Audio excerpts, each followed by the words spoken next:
Remember, when measuring the windows, ensure you allow the required expansion gap of 5mm either side of the frame. This will give you room to square the frame in the opening. Care must be taken to ensure the structure is secure and it is safe to remove the existing window. Before any installation work is started, ensure to check the size, style and condition of the new window against the survey size and the actual aperture size.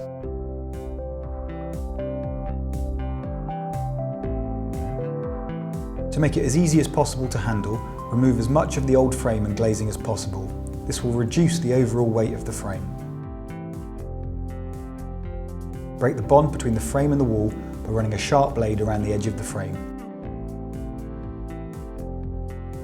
When ready, remove the fixings around the frame. Using a flat pry bar, loosen and wedge the window away from the wall, taking care not to damage the surrounding area.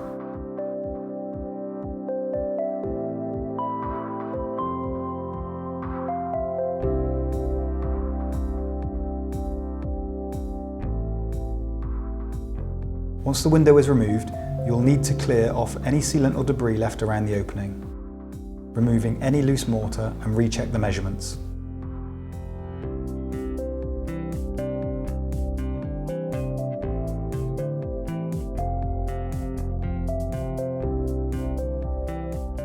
Fit the sill end caps to the sill with super glue.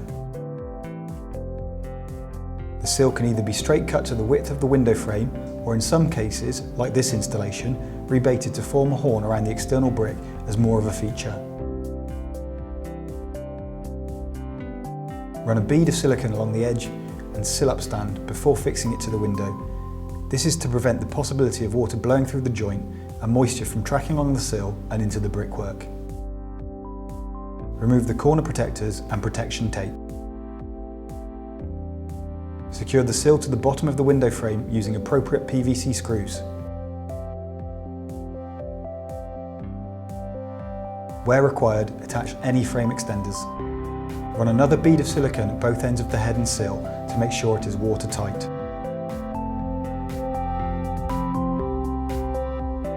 Carefully place the new frame into the opening, making sure it's central. Use packers all around the frame, checking it's level, square and plumb, and the 10mm expansion gap is maintained. Double check the frame is plumb and level before drilling fixing holes in the sides of the frame. Fixings should be 150mm from the top and bottom corners, and at approximately 600mm centres in between. Pre-drill the frames at the required spacing before fixing them in place with suitable fixings, taking care not to over-tighten them. Ensure the packers are used adjacent to each fixing. It's important that these packers cover the full width of the frame to prevent distortion when tightening the fixings. Additional fixings will be required to the top and bottom of the frames that are over 600mm in width. Apply silicone to the pre-drilled holes that are through the bottom of the frame before inserting the screw. This prevents water entering the frame. Once you've inserted the fixing screw, seal with more silicone to create the watertight seal.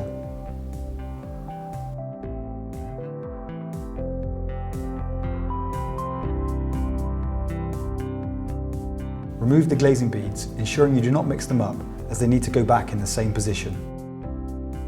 Any dirt or dust needs to be cleaned from the frame before the installation of the glass can begin.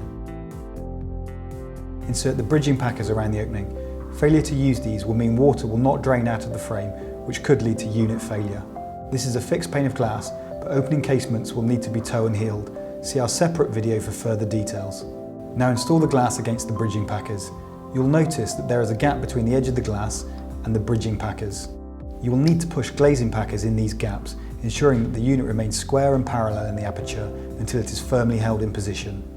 Once you are happy with the position of the unit and the packers, use silicone to secure the packers in place and prevent them moving. You can now refit the beads, ensuring they go back in the right place. Always start with the shorter beads first. Place the back of the bead into the groove, then use a rubber mallet to tap it into place, tapping on the edge where the bead meets the frame. Once the glass is fitted, clean the glass and the frames to remove any dust before sealing the frame to the internal wall, or cut and fit any internal trims.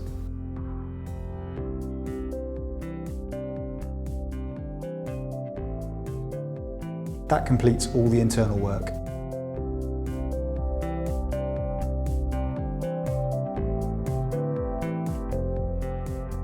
For a neat finish, Break off any excess length of the packers with the chisel before removing all protective tape from the outside of the frame. Ensure all dust is removed from the external surfaces and that the frame is clean.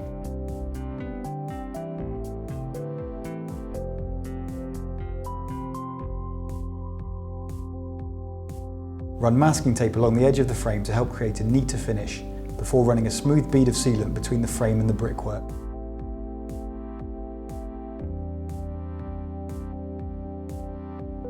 Always seal below the external sill. Fit external trickle vents if they are required. Check the operation of the window and make any adjustments needed before cleaning down the working area.